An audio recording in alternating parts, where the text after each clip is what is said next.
உங்கள் வெட்கத்துக்கு பதிலாக ரெண்டத்தனையாய் பலன் வரும்.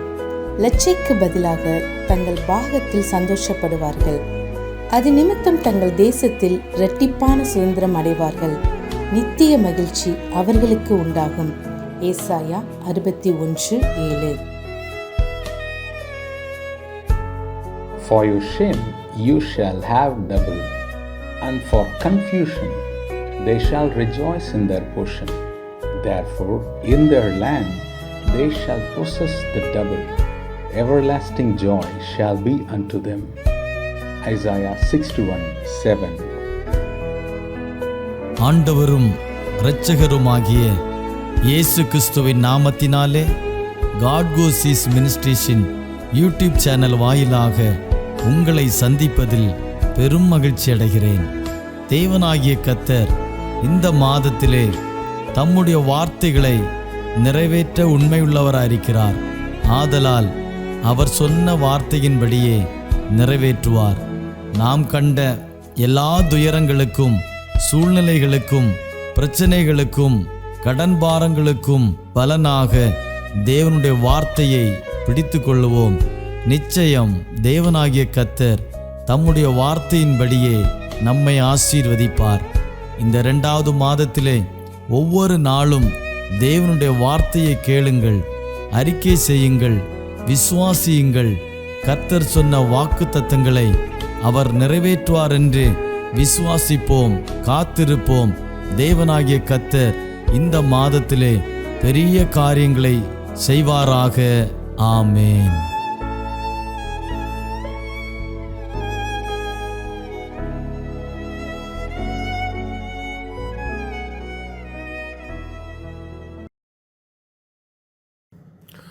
ஆண்டவரும் இரட்சகருமாகின்ற இயேசு கிறிஸ்துவின் அதி பரிசுத்தமுள்ள நாமம் இந்த காலவேளையில் மகிமைப்படுவதாக.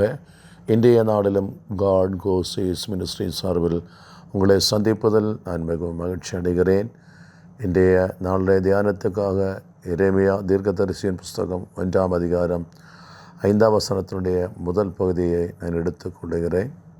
அதை இப்போது வாசிக்கிறேன். நான் உன்னை தாயின் வயிற்றில் உருவாக்க முன்னே உன்னை அறிந்தேன்.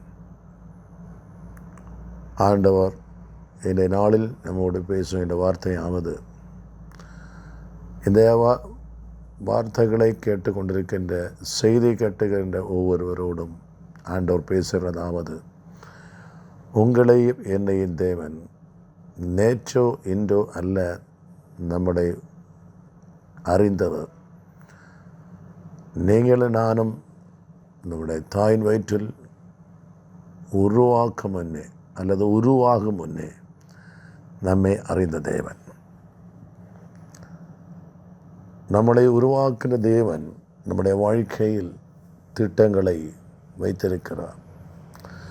அவைகளை ஏற்ற காலங்களிலே செய்து முடிக்க வல்லவராய் இருக்கிறார். நாம் அவரை சார்ந்து இருப்போமானால், அவரை நம்பி இருப்போமானால், நிச்சயமாகவே இந்த உலகத்தில் யார் நம்மளை அறியாமல் போனாலும், யார் நம்மளை புறக்கணித்து போனாலும், எல்லா சூழலும் நமக்கு எதிராக நின்று கொண்டிருக்கிறது போல தோன்றினாலும் நாம் பயப்படாதபடி நாம் அவரை உறுதியை நோக்கி பார்ப்போம் என்றால், நம்மளை உருவாக்கின தேவன், நமக்கு ஒரு ஜீவனை தந்த தேவன், நமக்கு ஒரு வாழ்க்கையை தந்த தேவன், நமக்கு ஒரு குடும்பத்தை தந்த தேவன், சில வழிகளை திறந்த தேவன். அவர் நம்மளை கைவிடுகிறவர் அல்ல. நம்முடைய ஆபத்தில், நம்முடைய பிரச்சனையில், நம்முடைய வேதனையில், நம்முடைய கண்ணீர் அனுபவத்தில் ஒருபோதும் நம்மளை கைவிட்டு போகிற தேவன் அல்ல. உருவாக்கின தேவன் நிச்சயமாகவே நம்முடைய வாழ்க்கையை ஆசீர்வதிக்க வல்லவராக இருக்கிறார். அவரை சார்ந்து நாம் நிற்போமானால், அவரை நம்பி நின்று நாம் முன்னே சொல்வோமானால், நம்முடைய கையின் பிரயாசங்களை, நம்முடைய கிரியைகளை நிச்சயமாக அவர் ஆசீர்வதித்து நம்முடைய நடத்த வல்லவராயிருக்கிறார். ஏனென்றால் நம்முடைய உருவாக்கின தேவன் நம்முடைய ஆபத்தில், நம்முடைய நெருக்கத்தில் நம்மளை கைவிட்டு போகாத தேவன், நம்மளை விட்டு விலகாத தேவன், நம்மளை கைவிடாதவர். உலகம் கைவிடும், உற்றார் கைவிடுவார்கள், நண்பர்கள் கைவிடுவார்கள், குடும்ப உறவினரை கைவிடும். ஆனால் ஒருபோதும் கைவிடாதவர். ஏனென்றால் அவர்தான் நம்முடைய எஜமானன். நம்மளை உருவாக்கின தேவனை நாம் உறுதியாக பற்றிக்கொள்வோம் என்றால் நிச்சயமாகவே எல்லா நெருக்கத்திலும் எல்லா பிரச்சனையிலும் எல்லா தேவையிலும் அவர் நம்மை பலப்படுத்தி நம்மளை நடத்த வல்லவராயிருக்கிறார். அந்த தேவன் சொல்லுகிறார், இன்றைக்கு நீ கலங்கி கொண்டிருக்கிறாயோ, இன்றைக்கு நீ வேதனையோடு இருக்கிறாயோ, கவலைப்படாதே. உன்னை உருவாக்கிற தேவன் உன்னை நன்கு அறிந்திருக்கிறார். உன்னுடைய சூழ்நிலைகளை அவர் நன்கு அறிந்திருக்கிறார். உங்களுடைய வேதனைகளை அவர் அறிந்து கொண்டிருக்கிறார். உங்களுடைய எதிர்பார்ப்புகளை அவர் அறிந்து கொண்டிருக்கிறார். எதுக்காக நோக்கி காத்து ஜெபித்து கொண்டிருக்கிறாயோ அந்த விஷயத்தின் மேல் கர்த்தர் உனக்கு ஜெயம் தர வல்லவராயிருக்கிறார். அவரே நீங்கள் சார்ந்திருங்கள். அவருடைய வார்த்தைகளை கை கொள்ளுங்கள். அவரை நம்புங்கள். நிச்சயமாகவே அவர் நம்மளை கைவிடாதபடி நமக்காக யாவை செய்து தர அவர் வல்லவராயிருக்கிறார். யாத்ராகமம் புஸ்தகம் 33ஆம் அதிகாரம் 12 அதனுடைய 2வது பகுதி இப்படியாக சொல்லுகிறது, உன்னை பெயர் சொல்லி அழைத்து அறிந்திருக்கிறேன் என்றும் என் கண்களில் உனக்கு கிருபை கிடைத்தது என்றும் தேவரீர் சொன்னதுண்டே. இந்த இடத்திலே மோசையை தேவன் அழைக்கிறார். மோசையை இஸ்ரவேல் ஜனங்களை விடுவித்து எகிப்தின் அடிமைத்தனத்திலிருந்து விடுவித்து கொண்டு வரும்படி தேவன் மோசையை அனுப்புகிறார். மோசையை அனுப்பும்போது மோசை கேட்டதான ஒரு விஷயம், ஆண்டவரே என் கூட யார் வருவேன் என்று சொல்லலையே, எனக்கு சகாயமை யாரும் அனுப்பலையே என்று கேட்கும்போது கேட்டவர் சொல்லுகிறார், ஆனாலும் ஒன்றை நான் அறிந்திருக்கிறேன் ஆண்டவரே, நான் தனித்தல்ல, நீர் என்னை உருவாக்கிற தேவன் மட்டுமல்ல, என்னை பேர் சொல்லி அழைத்து அறிந்திருக்கிறீரே என்று இங்கே மோசே சொல்லுகிறார். அன்பானவர்களே, உங்களை என்னை தேவன் பேர் சொல்லி அழைத்திருக்கிறார். அந்த உலகத்தில் உங்களுக்கும் எனக்கு ஒரு பேர் இருக்கும். இந்த பேர் நம்முடைய பெற்றோர்கள் நமக்கு இட்டிருக்கிறாங்க, ஓகே. ஆனால் இந்த பேரை கூட அவர் அறிந்து தான் இட்டிருக்கிறார். அந்த பேரை சொல்லி நம்மளை அழைத்து அறிந்திருக்கிறார். உங்களை என்னை உருவாக்கின தேவன் பேர் சொல்லி அழைத்திருக்கும் போது அவர் நன்கு அறிந்திருக்கிற தேவன், நம்மளை குறித்து எல்லாம் அறிகின்ற தேவன், நம்முடைய எல்லா விஷயங்களையும் அறிகின்ற தேவன், ஒன்று கூட அறியாமல் இருக்கிறவர் அல்ல. அவர் சர்வ வியாபி, அவர் சர்வ ஞானி, சகல ஆழங்களை ஆராய்ந்தறிகிறவர், எல்லா விஷயங்களையும் நன்கு அறிந்த தேவன், அவர் ஜீவனுள்ள தேவன், அவர் பதில் தருகிற தேவன், அவர் நமக்கு சகாயம் செய்கிற தேவன். அவர் சொல்லுகிறார், உன்னை நான் பெயர் சொல்லி அழைத்து அறிந்திருக்கிறேன். அப்போது நம்மளை நன்கு அறிந்த ஒரு தேவன் நமக்கு இருக்கிறதுனால நம்முடைய எல்லா வழிகளிலும் அவர் நமக்கு சகாயம் செய்ய வல்லவராயிருக்கிறார். அவரை நாம் உறுதியாய் பெற்றுக்கொள்வோமானால், அவரை நான் நம்பி நிற்போமானால், நிச்சயமாகவே நம்முடைய வாழ்க்கையில் எல்லா பகுதிகளிலும் கர்த்தருடைய கரம் வெளிப்படும். அவர் நமக்கு சகாயம் செய்வார். அவர் நமக்கு உதவி செய்கின்ற கேடகமாக இருந்து நம்மளை நடத்தி செல்ல வல்லவராயிருக்கிறார். அந்த இயேசு கிறிஸ்துவின் நாமத்திலுள்ள விசுவாசத்தை உறுதிப்படுத்தி கொண்டு நாம் முன்னேற செல்வோமானால் நிச்சயமாகவே நம்முடைய வாழ்க்கை ஆஸ்வதிக்கப்படும். நம்முடைய வாழ்க்கையில் உள்ள எல்லா நெருக்கத்திலிருந்து நம்மளை விடுவித்து நம்மளை ஆஸ்வதிக்க அவர் போதுமானவர், அவர் ஜீவனுள்ளவர், அவர் சொல்லாகும், அவர் கட்டளை நிற்கும். இந்த நாட்களிலே அவரை பற்றி நிற்போ, அவரை நம்புவோம். அவர் நம்மளை நன்கு அறிந்திருக்கிறார். உலகம் அறியாமல் போனாலும் நம்மளை உருவாக்குற தேவன் நம்மளை நன்கு அறிந்தவராய். அந்த சர்வ வல்லமையுள்ள தேவனுடைய சமூகம் நம்முடைய வாழ்க்கையில் பெரியவைகளை செய்து கொண்டிருக்கிறபடினாலே, செய்ய போகிறபடினாலே, அன்பானவர்களே, இந்த நாளில் நாம் உறுதியோடு நிற்போம். நமக்காக ஜெயம் தருகிறவர், நமக்காக காரியங்களை செயல்படுத்தி தருகிறவர், நமக்காக யுத்தங்களை செய்கிறவர், அவன் ஜீவனுள்ள தேவன். அவருடைய சமூகம் நமக்காக வெளிப்பட நாம் உறுதியாய் அவரை நம்பி விசுவசித்து செயல்பட்டு முன்னேற சொல்லுவோம். இந்த நாட்களில் யார் நம்மளை அறியாமல் இருந்தாலும் என்னை நன்கு அறிகின்ற தேவன் இருக்கிறார். அவர் என்னை அழைத்த தேவன், அவர் பேர் சொல்லி அழைத்த தேவன், என்னை அறிந்த தேவன், நான் அவரால் அறியப்பட்டிருக்கிறேன். இந்த தேவன் எனக்கு யாவையும் செய்து தருவார். இன்னும் ஒரு திருவசனத்தை கூட வாசிக்கிறேன். ஏசாயா 44:2 நான் வாசிக்கும்போது, உன்னை உண்டாக்கினவரும் தாயின் கற்பத்தில் உன்னை உருவாக்கினவரும் உனக்கு துணை செய்கிறவருமான கர்த்தர் சொல்லுகிறதாவது, என் தாசனாகிய யாக்கோபே, நான் தெரிந்து கொண்ட ஈஸ்வரானே, பயப்படாது. முதலாவது நாம் பார்த்தோம், அவர் நம்மளை அறிந்திருக்கிறார். இரண்டாவது நாம் பார்த்தோம், அவர் நம்மளை பெயர் சொல்லி அழைத்து அறிந்திருக்கிறார். ஆமே.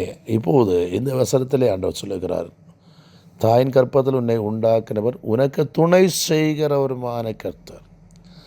நம்முடைய வாழ்க்கையில் நமக்கு துணை செய்கிறவர், நமக்கு சகாயம் செய்கிறவர், நம்மளை பலப்படுத்துகிறவர், நம்மளை ஆசீர்வதிக்கிறவர், நமக்கு தேவையானவைகளை செய்து தருகிறவர், நம்முடைய தனிமையில் நம்மளை தாங்குகிறவர், நம்முடைய ஆபத்திலே நமக்கு உதவி செய்கிறவர், நம்மளை கரங்களில் வகித்துக் கொள்கிறவர். அவரே நம் சார்ந்திருப்போம் என்றால், நம்முடைய ஆத்மா அவரே பற்றி இருக்குமானால் அவருடைய வலதுகரம் நம்மளை தாங்கும், நமக்கு துணை செய்யும். நமக்கு துணை செய்ய யாரும் இல்லையே, எனக்கு ஒத்தாசை செய்ய யாரும் இல்லையே, எனக்கு வழிகாட்ட யாரும் இல்லையே என்று ஒருவேளை இந்த பகல் காலம் நீங்கள் திகைத்து கொண்டு போயிருக்கலாம். உங்களை பார்த்து ஆண்டவர் இயேசு சொல்லுகிறார், நான் உனக்கு துணை செய்கிறவராயிருக்கிறேன். ஆம் அன்பானவர்களே, நம்மளை நன்கு அறிந்தவரும் நம்மளை பேர் சொல்லி அழைத்து அறிந்தவரும் நமக்கு சகாயம் செய்கிறமாக இயேசு கிறிஸ்து நேற்றும் என்றும் நாளை என்றும் மாறாதவர். அவருடைய வல்லமைகள் குறைந்து போகாதவை. அவர் சொல்லியும் செய்யாதிருக்கிற தேவன் அல்ல. அவரை சார்ந்து அவருக்காக நீங்கள் காத்திருக்கிறீங்கன்னா, அவரை உங்களுக்கு வாக்குத்தத்தம் செய்திருக்கிறார் என்றால் நிச்சயமாகவே அதை செய்து தர வல்லமையுள்ளவராக இருக்கிறார். அதை நாம் பெற்றுக்கொள்வதற்கு, நாம் அதை அடைவதற்கு நமக்கு துணை செய்கிறவராக இருக்கிறார். நம்முடைய செவியத்தில், நம்முடைய வாழ்க்கையில் எங்கேயாவது பிரச்சனைகளோ தடைகளோ காணப்படுமானால் அதை உடைத்தெறிந்து கொண்டு நமக்கு சகாயம் செய்து அவர் காரியங்களை வாய்க்க பண்ணுகின்ற சர்வ வல்லமை உள்ள தேவன் இந்த பகல்காலம் சொல்லுகிறார், நீ பயப்படாது என்று சொல்லுகிறார். நான் உனக்கு துணை செய்கிறேன் என்று சொல்லுகிறார். அவன் துணை செய்கிற கர்த்தர் சொல்லுகிறார், என் தாசனாகி யாக்கோபே, நான் தெரிந்து கொண்ட ஈஸ்வரனே, நீ பயப்படாதே. இதனாலே நாம் பயப்படாதபடிக்கு அவன் நம்மளை உருவாக்கின தேவன் இருக்கிறார். அவர் என்னை நன்கு அறிந்திருக்கிறார். அவர் என்னை பேர் சொல்லி அழைத்திருக்கிறார். அந்த தேவனை நான் அறிந்திருக்கிறேன். அந்த தேவனை நான் நம்புகிறேன். அவருக்காக நான் காத்து கொண்டிருக்கிறேன். அவருடைய வேலைக்காக காத்து கொண்டிருக்கிறேன். அவர் எனக்கு சகாயம் செய்து என் வாழ்க்கை ஆஸ்வதிக்க போகிறார். என்னுடைய அவை வாழ்க்கையில் நெருக்கங்கள், கடன் பிரச்சனைகள், வியாதிகள், போராட்டங்கள், இவை எல்லாவற்றிலிருந்தும் தேவன் என்னை விடுவித்து என்னை சுதந்திரமாக்க போகிறார். என்னை ஆஸ்வதிக்க போகிறார். அவன் இந்த பகல் காலம் என் தேவன் சொல்லுகிறார், நீங்கள் பயப்படாதிருங்கள், நீங்கள் கலங்காதிருங்கள், ஒன்றை குறித்தும் வியாகுலப்படாதிருங்கள். உங்களை உருவாக்குற தேவன் உங்களை நன்கு அறிந்திருக்கிறார். அவருடைய சூழ்நிலை அறிந்திருக்கிறார். அவருடைய தேவை அறிந்திருக்கிறார். நீ எதிர்பார்த்து கொண்டிருக்கிற காரியங்களை அவர் நன்கு அறிந்து கொண்டிருக்கிறார். உறுதியாக நின்று கொள்ளுங்கள். உறுதியாக அவரை நம்புங்கள். அவர் உங்களுக்காக சகாயம் செய்ய போகிறார். அவர் உங்களுக்காக சில வழிகளை திறக்க போகிறார். அவர் உங்களுக்கு முன்பே கடந்து போய் உங்களால் செய்ய முடியாது செய்து தர தேவன் முன்னே கடந்து போக போகிறார். இதுவரை நீ காத்திருந்த விஷயம், இதுவரை நீ வேதனையுடைய சில விஷயங்களுக்கு இதனால் கர்த்தர் விடுதலை தந்து உன்னை கனப்படுத்த போகிறார். ஏனென்றால் அவர் உண்மையில் ஒரு திட்டத்தை வைத்திருக்கிறார். உங்களை என்னை பேர் சொல்லி அழைத்திருக்கிறார். அவர் வறுமையாக அனுப்புவதற்கு உங்களை பேர் சொல்லி அழைக்கவில்லை, தெரிந்து கொள்ளவில்லை. தாயின் கருவில் உருவாக்கப்படுவதற்கு முன்பே அறிந்த தேவன் எல்லா நாட்களிலும் நிச்சயமாக உங்களோடு கூட இருந்து உங்களை வழிநடத்தி செல்லுகின்ற நல்ல தேவனாய் உங்களோடு கூட இருந்து கொண்டிருக்கிறார். அந்த தேவனை சார்ந்து கொள்ளுங்கள். அந்த தேவனை நம்புங்கள். அந்த தேவனை கனப்படுத்துங்கள். அந்த தேவனை உயர்த்துங்கள். கர்த்தர் எனக்கு யாவை செய்து முடிப்பார் என்று விசுவாசத்தில் உறுதியாந்திருங்கள். ஏதோ சில காரியங்கள் தடைப்பட்டு அது இனி என்ன ஆகி தீர்மோ என்று அங்கலாய்த்து கொண்டு இருக்கலாம். ஒருவேளை கடன் பிரச்சனையினாலே முன்னேறி போகாதபடி நின்று கொண்டிருக்கலாம். அல்லது ஏதோ பொருளாதார வழிகள் தடைப்பட்டு கொண்டிருக்கலாம். தடைகளை தகர்க்கிறதையும் சொல்லுங்கள். நீ பயப்படாதே. தாயின் கருவில் நீ உருவாக்கப்படுவதற்கு முன்பே உனக்கு ஜீவனை தந்து உன்னை அறிந்த நான், உன்னை பேர் சொல்லி அழைத்த நான், உன்னை வெறுமனை விடுகிற தேவன் அல்ல, நான் உனக்கு துணை செய்கிறேன் என்று கர்த்தர் சொல்லுகிறான். இந்த நாளில் நம்முடைய ஒவ்வொரு விஷயங்களுக்கும் துணை செய்து நம்முடைய பலப்படுத்தி முன்னேறி செல்லும்படி நமக்கு சகாயம் செய்ய போகிறார். அந்த தேவன் சொல்லுகிறார், நம்முடைய வாழ்க்கையில் எல்லா நாட்களிலும், நம்முடைய ஜீவியத்தின் எல்லா பகுதிகளிலும், நம்முடைய ஆயுசு முழுவதிலும் நமக்காக யாவை செய்து தருகின்ற தேவன். அவர் நம்மளை உருவாக்கிறவர். அவரை நீங்கள் நம்பினால், அவருடைய வார்த்தைகளை கீழ்ப்பட்டால், அவருக்காக நீங்கள் காத்திருந்து அவரை சார்ந்து வாழ்வீர்கள் என்றால் நிச்சயமாகவே நீங்கள் எதுக்கும் பயப்படாதபடி உங்களை பலப்படுத்தி உங்களுக்கு சகாயம் செய்து வாழ்க்கையின் எல்லா நாள்களிலும் நம்முடைய வாழ்க்கையின் முடிவு பரியந்தம் நம்மளை நடத்த போஷிப்பிக்க வல்லவராயிருக்கிற தேவன் சொல்லுகிறார், நீங்கள் ஒன்றை குறித்தும் கவலைப்படாதிருங்கள், எல்லாவற்றையும் கர்த்தரிடத்தில் ஒப்புக் கொடுங்கள், அவர் உங்களுக்காக யாவையும் செய்து முடிப்பார். என் தேவன் அற்புதங்களை செய்கிறவர், ஆச்சரியமானவர், ஜீவனுள்ள தேவன், நம்மளை உருவாக்கினவர்.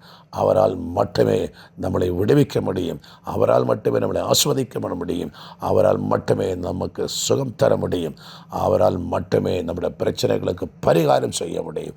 அந்த நசரேயன் இயேசு கிறிஸ்து உடைய வாழ்க்கையில் எல்லா விஷயங்களுக்கும் பரிகாரம் இருப்பார். அவரால் செய்ய முடியாத காரியம் ஒன்றுமே இல்லை. அந்த செய்வuள்ள தேவன் இந்த காலையில் நம்மோடு பேசுகிறார். நான் உன்னை நன்கு அறிந்திருக்கிறேன், உன்னை நான் பேர் சொல்லி அழைத்திருக்கிறேன். ஆனபடியினால் நீ பயப்படாதே, நான் உனக்கு துணை செய்கிறேன். உங்களாலும் என்னாலும் செய்ய முடியாத காரியங்களை, இல்லை நாம் சில காரியங்களை எதிர்பார்த்து கொண்டு சில காரியங்கள் அவை செய்ய முடியாதபடியும் சில காரியங்கள் வைக்காமல் போகின்ற அனுபவத்தை நின்று கொண்டு இருக்கிறோம் என்றால் கவலைப்படாதீர்கள்.